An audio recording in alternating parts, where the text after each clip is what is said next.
Hey everybody, this is my figure 8 puffer Butterbean, and tonight we're going to try to do a little bit of a feeding video, but we're not going to do a typical feeding video where I put the camera in the tank and then we feed him snails. Tonight we are going to try to get a little bit of video of him eating some freeze-dried krill, because I want to get a little bit of video of the surface of the tank mainly, because Butterbean has got some new tank mates in there, and I want to just show everybody a little update on the guppies that are swimming around in his tank. So I'm going to go ahead and get the krill out. I've got a little floating piece of styrofoam in here.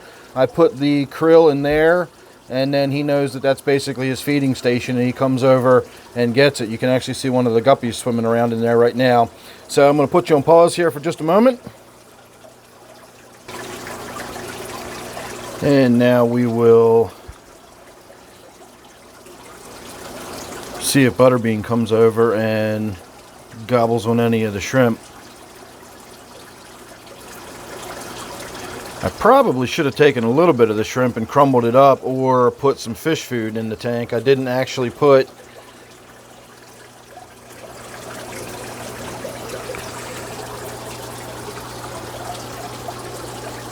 there we go.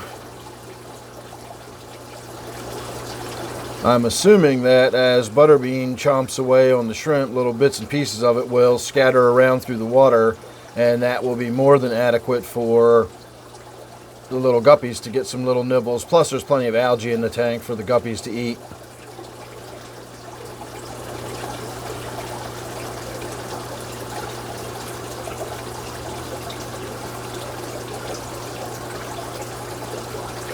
I don't think he's entirely sure what to make of me being right here in front of the tank. I've got the additional lights on that I don't normally keep on, and I'm not sure how he feels about having the guppies in there as tank mates.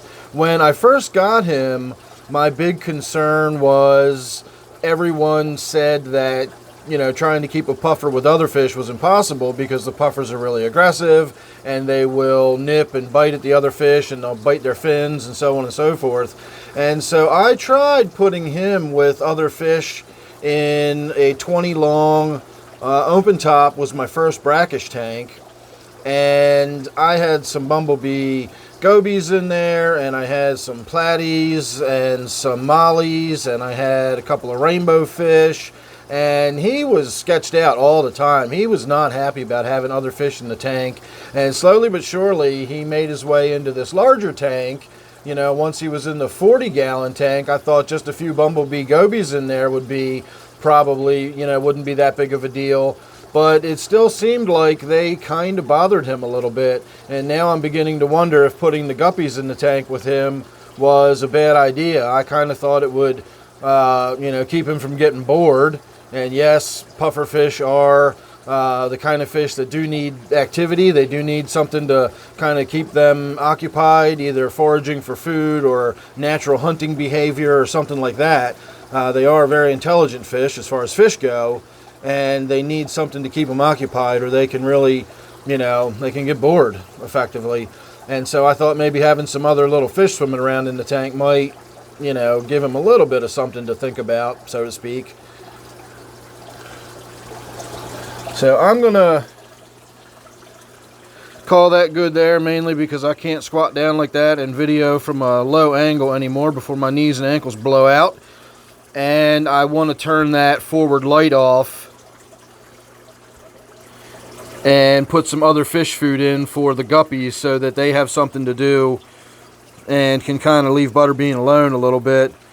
See, I think it was probably mainly me. Now that I'm standing up and away from the tank a little bit, he's kind of not so anxious anymore.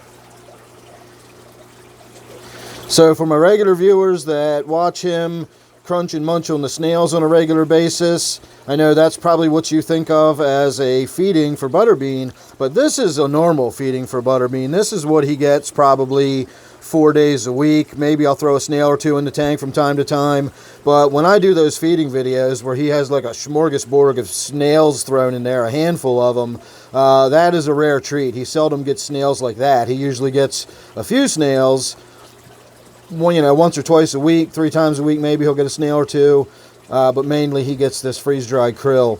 And the whole point with the snails, not only just to give him a variety of diet, but the pufferfish have teeth that continually grow, similar to a rodent's teeth. And if they don't have the hard shell from the snails to sort of wear the teeth down, the teeth can actually grow too big, and then they can't get their mouth open properly, and they can't eat, and you have to actually do a little bit of minor surgery and trim their teeth and everything. Fortunately, I've never had any issues with Butterbean whatsoever. I believe the figure 8 puffers have soft enough teeth that the shell on the krill actually will wear the teeth down over time, and so just giving them a good steady diet of freeze-dried krill can be enough to keep their teeth in check. But I've never relied on that solely. I always make sure I put snails in the tank at least a few times a week for him to chew on. And I've even seen him pick rocks up off the bottom and swim around with rocks in his mouth and spit them out and chew on them. So presumably he knows how to wear his own teeth down if he needs to. So anyway, I'm going to call that good. Like I said, I want to get some food in there for those guppies. That gives you a pretty good idea of how he does this. He'll do this the rest of the evening. He'll chew on them, swim around a little bit, come back, chew on them some more. I'll actually see him sink down to the bottom of the tank, and then he'll come over and pick them up and swim around with them. Interesting way of feeding, but he definitely takes his time when it comes to the freeze-dried krill. When it comes to the snails, he tears through them. So there you go, everybody. Thanks for watching. Hope you enjoyed. Don't forget, this is my 40-gallon brackish tank. Thanks again. I'll see you real soon in the next one.